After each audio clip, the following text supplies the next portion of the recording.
I tell you, I feel so blessed. I'm so happy with where I'm at. And listen, it's been more than a year now for me, since I started, and I'm really proud of myself.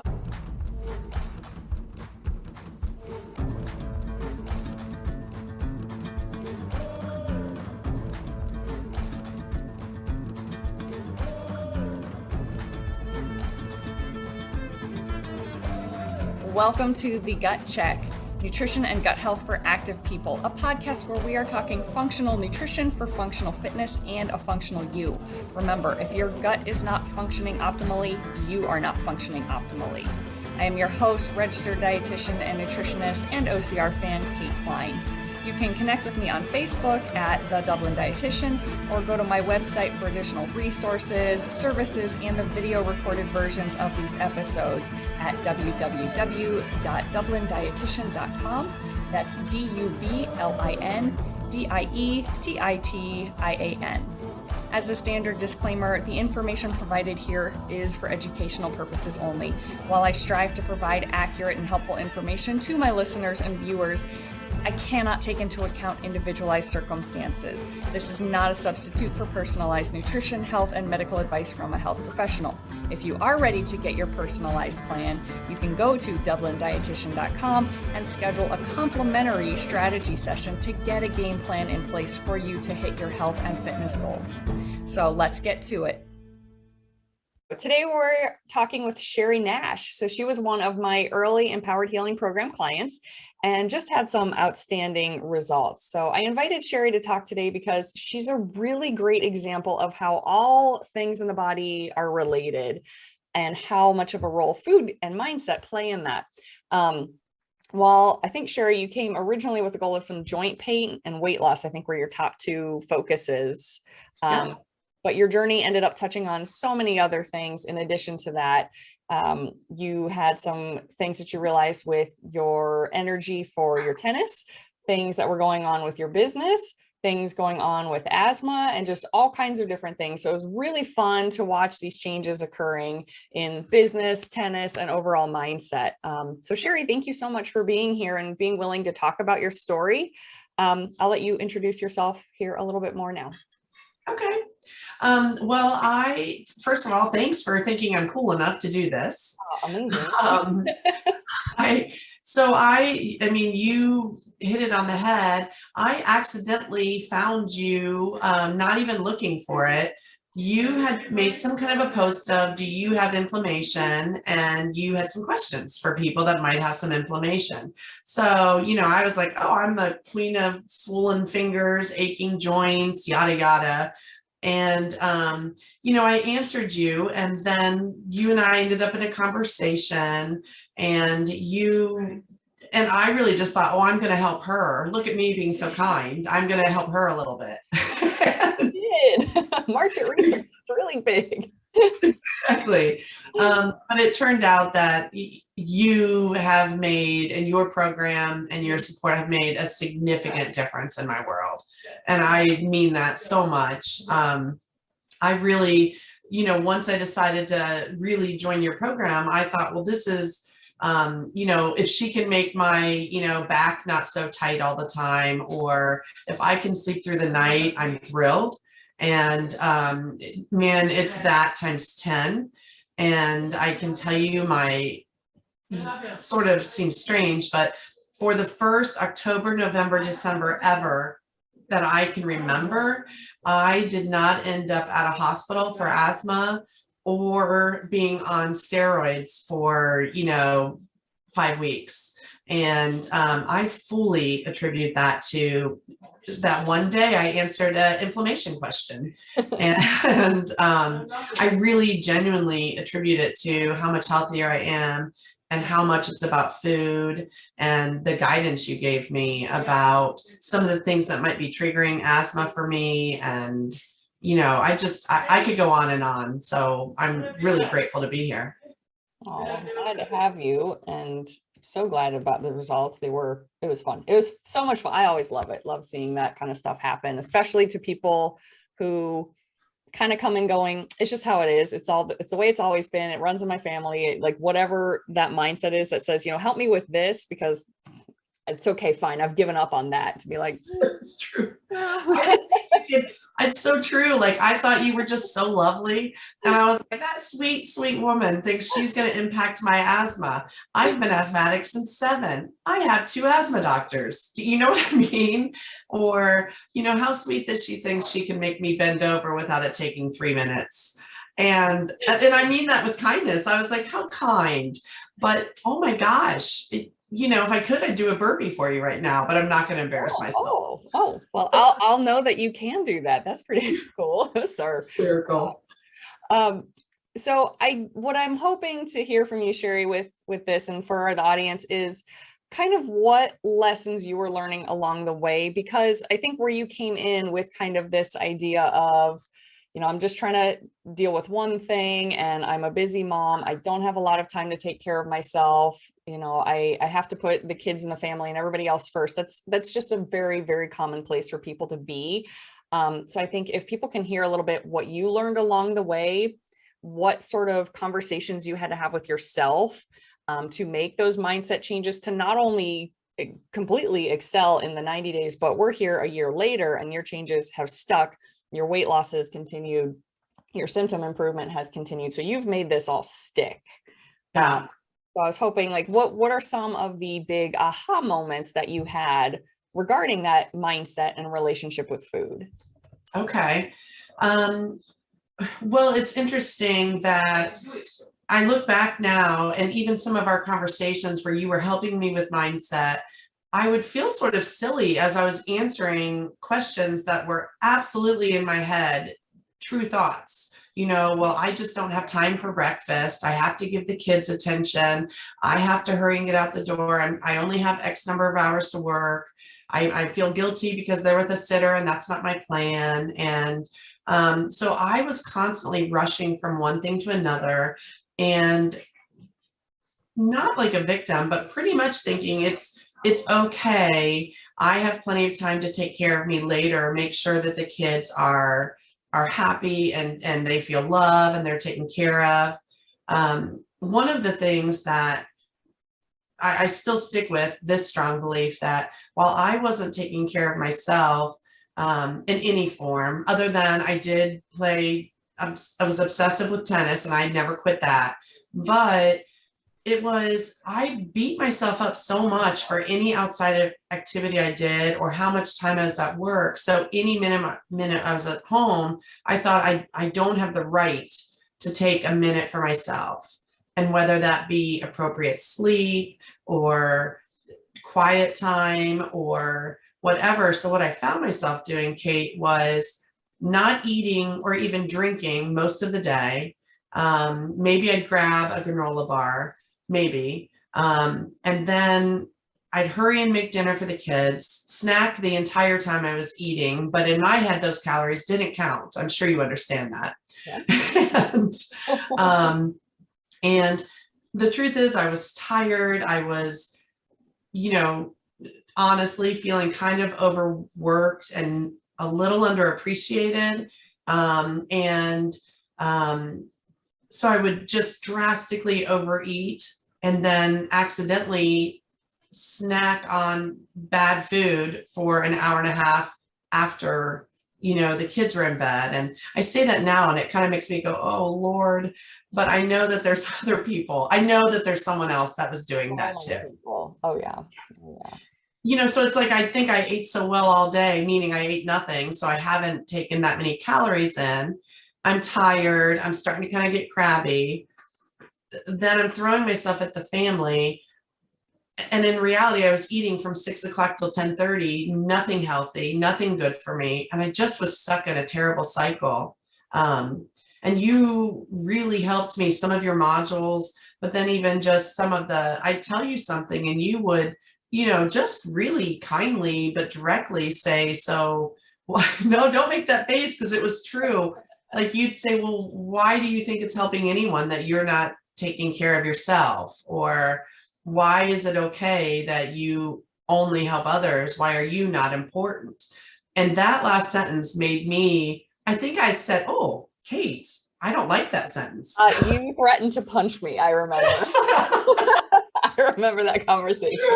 I'm like, I want to say the tough love, but I'm always so afraid to, and I need to get better about that. But no, it was a moment. Like, I really remember it. And I, listen, there's nothing mean about me, but yeah, I did. I was like, oh,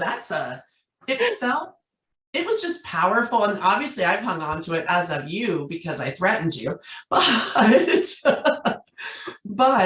it was a good way because you did take that and you honestly mulled it over and thought about that perspective. And so I appreciated your open-mindedness to consider it from that different view, for sure.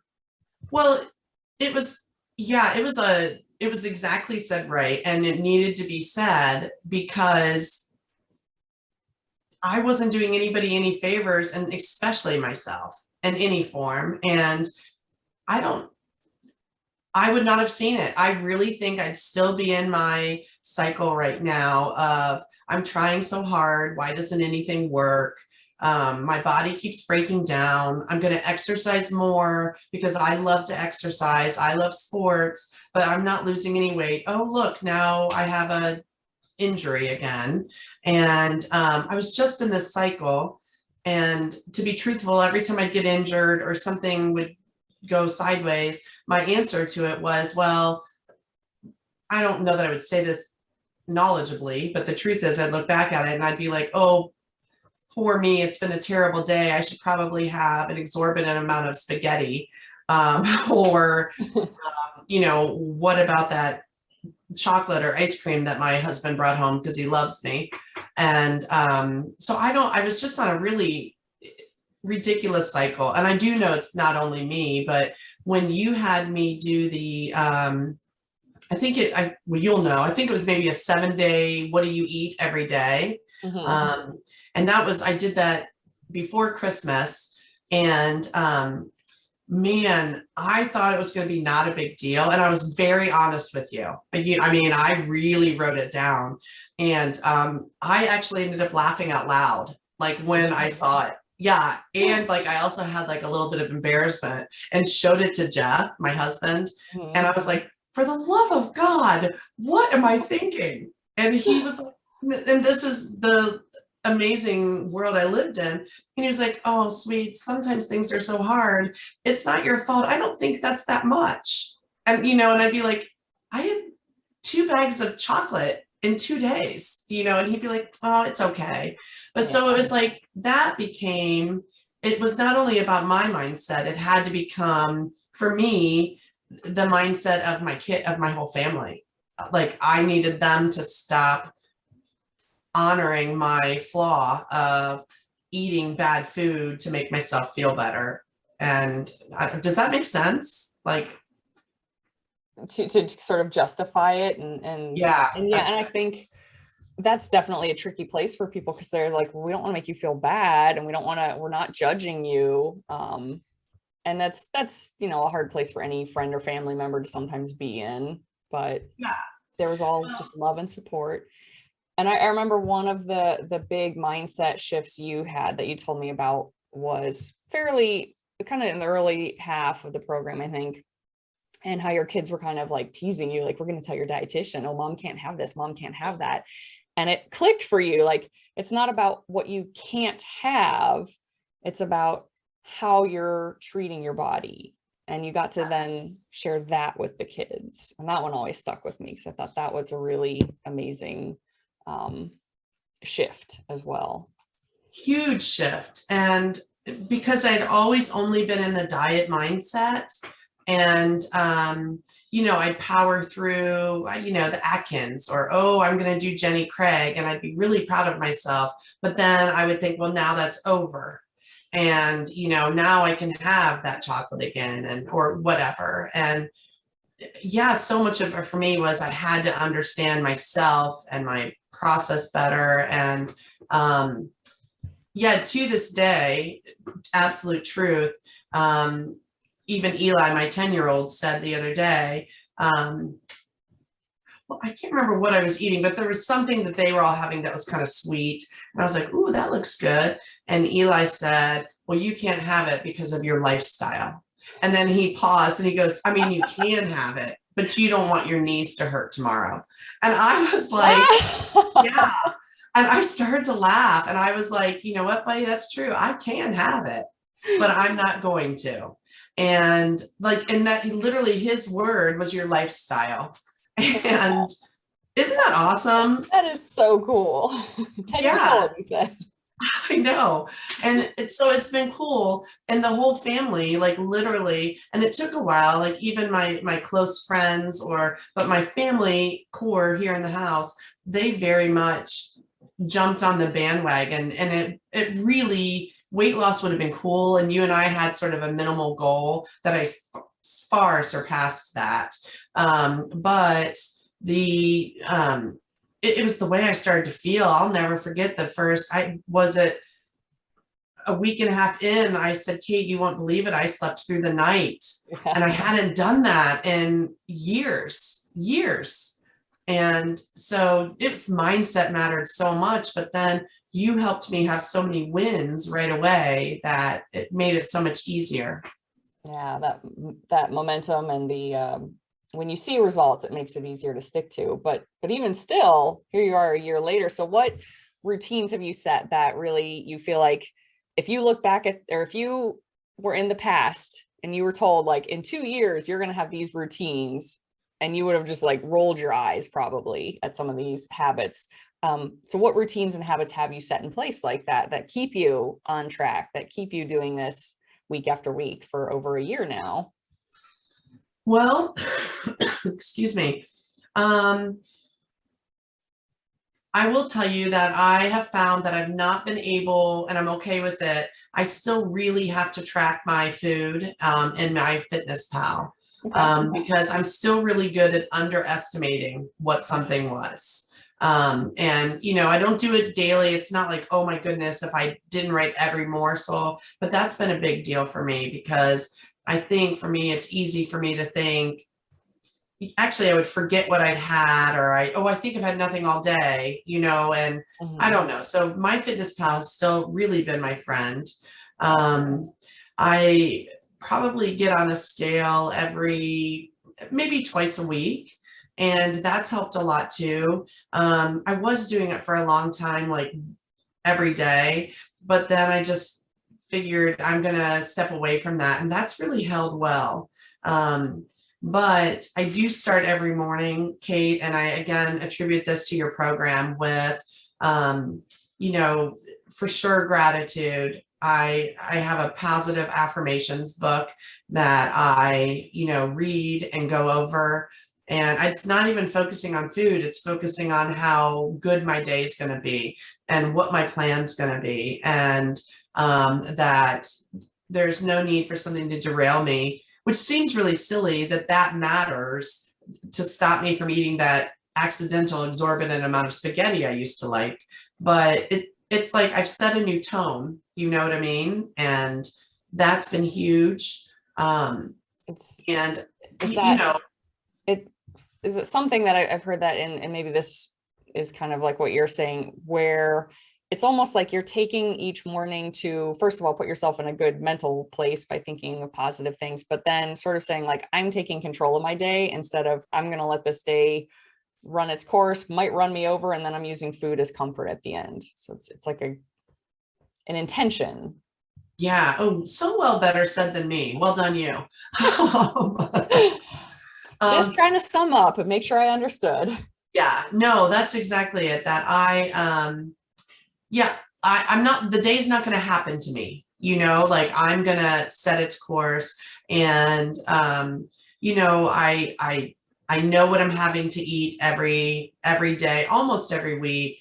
You know, at my office, in my car, I've got, you know, I've become a huge banana friend. It's simple, it's easy, you know, I've got those everywhere. My kids peel cucumbers for me and salt them and put them in Tupperware for me. And, you know, it's just, I've set it up so it's easy. I find when I'm going to have trouble and not be intelligent about food choices, it's when I have no plan whatsoever.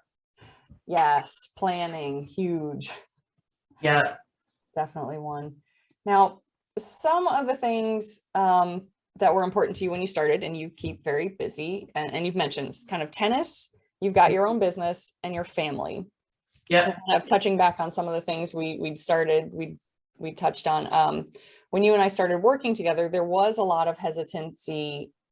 You felt a little bit to invest money, but time, I would say actually time and energy into you when you had these other things to juggle. But as you kind of came to experience, the right fuel gave you more energy to be more present in those areas. So can you tell us a little bit about how you started to notice those changes, and how are those different things going now? Yeah, I really felt like it wasn't going to be okay to take any time away from my kids. And that was my perspective. But what I have found is that it's not so much that a couple of things. The kids now cook with me. The kids are part of our planning. Eli's always been a big cooker. He makes real meals, so he just makes better meals now. And so that's been awesome. But even if I, get up earlier to make sure I can grab whatever it is I want to grab to eat, whether it be making eggs or whatever, that matters. And I forgot a little bit what I was supposed to be answering, so pull me back. Just what were the changes that you noticed with the time and energy you had to give towards your family and your business and tennis by taking time to first focus on yourself for a little bit? Well, the fact that I saw such a definitive improvement so quickly and that kept going made a huge difference. And, I'll tell you, the fact that I was getting more than 3 hours of sleep at a time was mind blowing. And you kind of introduced it in the beginning that I really just thought that's the way it is. I really just thought that's just me. It's no big deal. It'll be fine. And I really didn't resent it. I was like, that's life, so what that I get up for 2 hours in the middle of the night. So as I started to see the changes from your suggestions, or even just that I was breathing better on a daily basis, that gave me so much more energy, which made me motivated to move forward and just keep going. And when I had more energy and didn't want to check out is when I found that it wasn't that I was taking anything away from anything. I felt like now I'm even more motivated and working harder, and it was smarter. I was kind of dragging and not as effective. And if you had asked me about that in the beginning, heck, even 2 months into our program, Kate, I would have said, no, I don't think you've been listening to me very clearly. Do you know what I mean? I would have been like, no, I'm totally good. But I look back at it now and I'm like, wow, I was working so hard, truth. But I'm so much more effective now because I can get more done and I'm more focused. Focus has been really improved. And I don't know exactly why or when that happened, but it's real. And you've had some big wins with your business lately. So I was very excited to see that. Very proud of those accomplishments. Busy woman and mama. That's right. And that's is that a business you started then? I did. 5 years ago, I got a silly idea in my head and started it from scratch. And now you're flourishing. That's right. Which is my accidental, wonderful transition to my next question. I have for you. Remember, that's my word, that's right? Because you had mentioned that one of the ways you focus on each year, and we started together at the beginning of 2021, is that you like to set a theme for each year regarding kind of your goals and your focus. And in 2021, you had said that your word was flourish. Yeah. So can you tell us a little bit more about that? And then what did you do? What did that do for you to kind of have that single word focus and making sure you told your family and your friends and other people about it? Absolutely. So this is like maybe this is the 5th year that I've picked a word, and I had trouble last year picking my word. For the life of me, I just couldn't find it.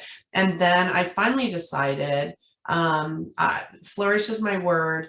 And I use that word, and I know a lot of entrepreneurs do this too, but I use that word as a way to, this is going to be my focus. I'm going to use this as my center. Like whatever's going on, this is what's going to pull me back. And it really fell in line with working with you, because flourish can mean so many things. But it made complete sense that, your guidance was going to help me flourish from a health perspective, which really mattered. I'd had a birthday that hit me like, oh my gosh, I need to get myself put back together here. And so flourish became very much about get healthy, feel better. You might remember that I have a couple of old injuries. I ended up getting physical therapy while I was working with you even. I was like, I'm going to fix some old things that I just keep ignoring. And then I translated that even to my business as I had more energy. My business had it posted, Flourish. And whenever something felt, down, my team even knew that was our word. And, they'd roll their eyes and, because I work with a bunch of men, and they'd be like, okay, Sheri, yep, we're going to flourish. And, but I'll tell you what, like 6 months in, it became like they were saying, and I was like, I don't know, we're going to fix it, guys. Let's go, let's roll. And they'd be like, yep, let's go flourish. And so it seems so silly, but it was my focus. And, my daughter painted a painting for me that said flourish, and it's in my kitchen. And so it really kept me on track, and it was very motivating.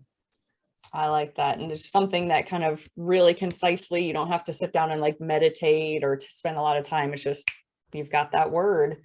Yep. And it grounds you. I love it. I need to do that. That's a good one.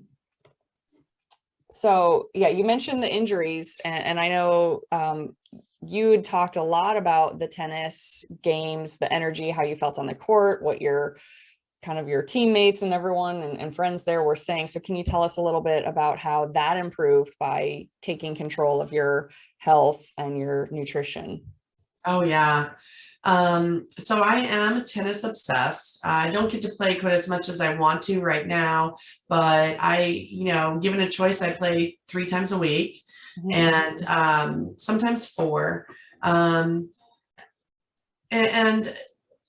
it was an important part of my life period. But as I healed and got healthier, there was definite improvements, not only in my play, but in my confidence. Teammates would say, they're still saying it now, but even back when you and I were deep in it, one of my teammates commented that well, this is embarrassing, but that she was like, Sheri, I'm used to being on court next to you, even when we're not playing, and I can hear you breathing, and she says it was always like asthma like, but she says, I don't hear that anymore, and you're not working so hard. And now I like to razz them because my friends will try and do a fancy little drop shot on me, and I'm like, you can't do that anymore. I got this. Yeah, I'm like, I'm right there. And it's been fun. As a matter of fact, I was speaking to one of the tennis pros that he's known me for, I think he and I decided 7 or 8 years. We were just on the phone 2 nights ago. And God bless him, he's sort of an oblivious, kind man. And he goes, hey, I was watching you on the court the other day. He says, what exactly has changed with you? He says, you looked quicker. He says, you were really light on your feet. What's happening? And, and of course I was like, bonehead, have you not noticed the change on myself physically? And like, you could watch it cross his head. He was like, oh my gosh, you've lost weight. And he was like, and he said what he noticed was, I'm going to just say how much lighter I was on my feet. Mm-hmm. And, how much more spry and quick. And it's just been amazing because I get to do more of what I love. Mm-hmm. And for me, it was so much more than I lost weight, which obviously helps. But when I first, met you, it was hard for me. My body was always so tight. It was hard to pick up the tennis ball, or It would take my knees 35 minutes to lube up per se, before they were really ready for me to go for it. And so it's just been amazing. And I think it's given me back opportunities in tennis. That passion. Like family hiking and all of that. Yeah, because you also had ankle injuries, right? I have I've had, I think we're at 4 surgeries on one of my feet. And so that's just, that's stinkerama, but still it's less weight on my body. It's easier and I can move more. And it's silly. It's been a year, Kate, and still I get excited when one of my friends says to me, you couldn't have done that a year ago, or, what the heck, Sheri, you just jumped 10 inches, and I'm like, oh no, I used to jump the height of a quarter. Do you know what I mean? Yes. And I love the, like, trying to get that message that food matters in athletics too, because it actually kind of blew my mind. I saw just the other day, I think it was Monday after the football games, it was talking about the diets of the NFL football players. Yes. And it was like pizza and burgers and all this stuff. And I was just like, really, at that elite level? Like, don't get me wrong. Yeah, treats and plan it in and work it in. But they were talking about how for so many, that's like their predominant diet. And I was like, it just kind of, I'm still speechless. I just kind of thought that at this point, this was common knowledge that how you fuel your body affects you. Because I know there's all this stuff, Tom Brady, he did the anti-inflammatory diet and he's very careful about his food. But it just, I guess, doesn't impact some people the same way. And yes, you still can be an elite level athlete, clearly. But I just wonder, like, what else could there be behind your power in your sport? Yeah. Well, and I'll tell you that even for me, and I'll pretend I'm elite for a 50-plus-year-old, right? Absolutely. Kicking butt. That's right. But my recovery is better now too, Yeah. So the change in the food made my asthma better, which was always, I have asthma, but it's also triggered by the exercise for me. And so the change in the food made my asthma better, but the change in the food made my body feel better. And I know it seems silly, and I think it's more than just the weight loss, because I can tell, like, if maybe I ate a little something I don't usually eat, I can tell, I feel it in my body and joints, not horrifically, but I'm like, yeah, I had a little something. Bit of inflammation, a little touch of it. Yeah, it's interesting. It is when you can silence kind of the cacophony of inflammation and start to pick out the little voices a little better as you go, you can really become mindful. And that's what you're experiencing. Yeah, it's crazy. I feel so lucky. Yeah, that's great. One of the things we kind of mentioned and got to, with all the different things that you were struggling with and that you came in with originally, and sort of, again, that idea that so many people come in just thinking it's normal, it's always been there, it's always going to be there. Since that is so common, it's normal to be tired. It's normal for my knees to hurt. It's normal to just always crave sugar. What do you wish you could tell people who are trapped in that mindset? What do you wish they could know? Oh, gosh. What would you like to say to them? What would I say? I would say, call Kate. And stuff, or exactly, or I'll tell you, I was lucky. The foods I had on my detox plan were not horrifying, so that I had a lucky chance of the things I got to eat. But I would have never told you I would be able to kick the majority of sugar. And that's the truth. Like, of the processed foods, I would have said, oh, no, I can limit it. But how quickly I felt better in sleep and feel and my mood by cutting out so much of that processed food. It's just super motivating. And I actually was telling a friend a couple of weeks ago at church about the immediate differences that I was seeing and why it was so easy for me to maintain. And that once I don't remember if it took me 12 days or 3 weeks, but once I had kind of broken the habit, I broke it. And I know that seems silly. Now I was afraid. I remember you said you can start introducing some things back in as we were ending our, program. And you might remember I told you I was a little too afraid to, because kind of a addictive, go for it. I'm in or I'm out personality. And so, I still have intermittently some treats and some stuff, but I'm really mindful about it. And once I broke through that 2-week or 3-week period, it felt so much better. It was worth it. And then it wasn't an issue any longer. So have you introduced sweet treats? I do. So Christmas, I kind of let it go a little bit with my family. I had, some of the desserts and the chocolates and that kind of stuff. It was a little, not hard, but it wasn't like, it did bring back cravings. I'll tell you the truth. For me, I was like, oh yeah, look at that. I want to have it again today and tomorrow and the next day. So I just kind of cut it off again. And I feel like I got back to my system, but I keep it away for the most part. I do a lot of, I like honey. I do a lot of honey stuff, or maybe I'll just have like 2 of the little Hershey's Kisses. And, so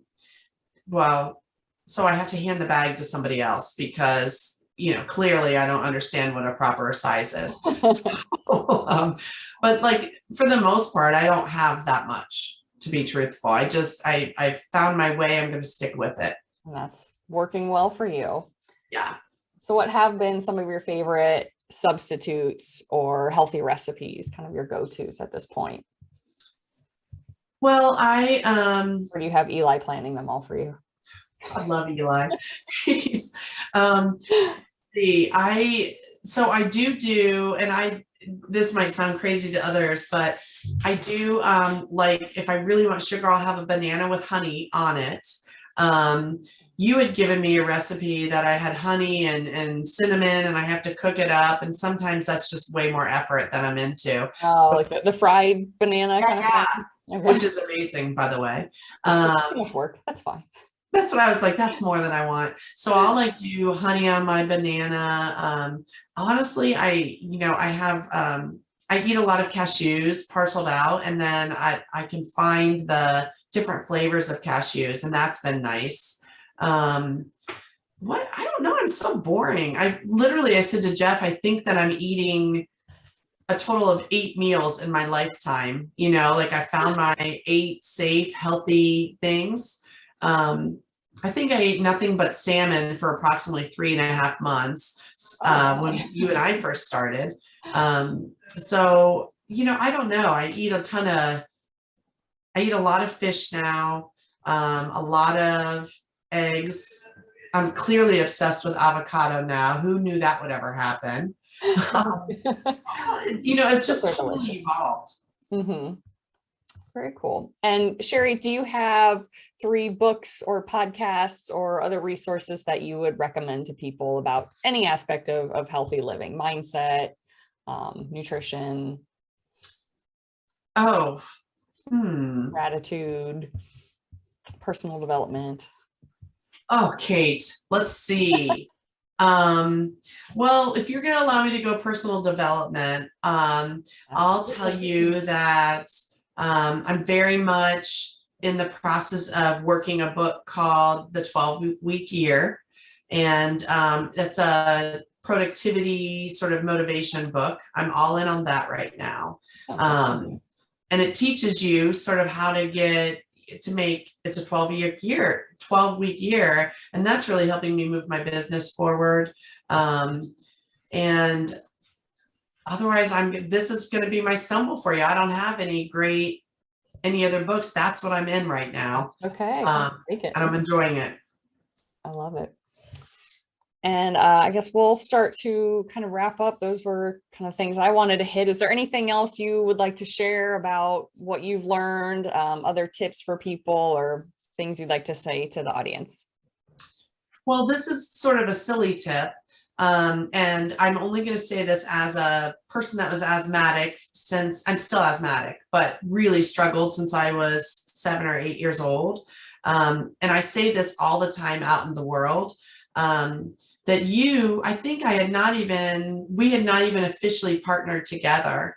And in one of our just casual conversations, you had said, have you considered cutting out dairy? Yes. And I, lovingly chuckled at you and was like, well, no, didn't you hear I have ice cream every night? And so, I did end up cutting out dairy during the detox and other things. And to this day, I have very little dairy. But I have to say, and I say this to anyone that wants to listen to me, that was a dramatic, very quick change in how I felt. And it frustrated me that I had, have asthma doctors and allergy doctors. I took allergy shots for the majority of my life, and no doctor ever had suggested that I try and limit or cut out dairy. And, I used to have just 2 tissue boxes anywhere I was at any time of the day, and regular asthmatic flare-ups that were truly problematic. And so that's the best tip I can offer to anyone. It's yours, but that really changed my world. And it's sad that a doctor never mentioned it to me in, 40 years. They don't tend to talk at all about diet. I shouldn't say they don't, but far too many don't even talk about nutrition and its role. So yeah, I'm glad. And for anyone listening, I do have like a starter food list that I work with people. I'm happy to provide that. It does remove the common triggers like dairy and gluten, but while you're preparing to go deeper. But yeah, it's a great starting point. People can see amazing results in as little as a week or two, just with that first step. So I'm glad you shared that, because that is one that's hard to get people to do. People are resistant to losing their wine or their dairy, even if just temporarily. But for so many people, it's worth it to at least do a short-term trial, and then see what we can do to eventually bring back moderated amounts. So yeah, thank you for sharing that. Hopefully people will take that to heart. I'm telling you, it is the best thing. It's the best. So well done, you. Yeah, and you. So I really do appreciate this, Sheri. I know it's a lot to kind of be vulnerable and share what you've been through and talk about some of that. So thank you for doing that. And hopefully people listening will take away some motivation and inspiration and realize like food matters and there are things you can do. Even if your doctors haven't mentioned it, it's worth asking some questions and doing some trials on. And I guess sort of summing it up, sounds like take a little time to take care of yourself and you can have better quality to bring to the other facets of your life. Agreed. Love it. Well, thank you so much. And I will wrap up here. And to the audience, thank you for listening in again. And I will talk with you next week. Thank you so much, Kate.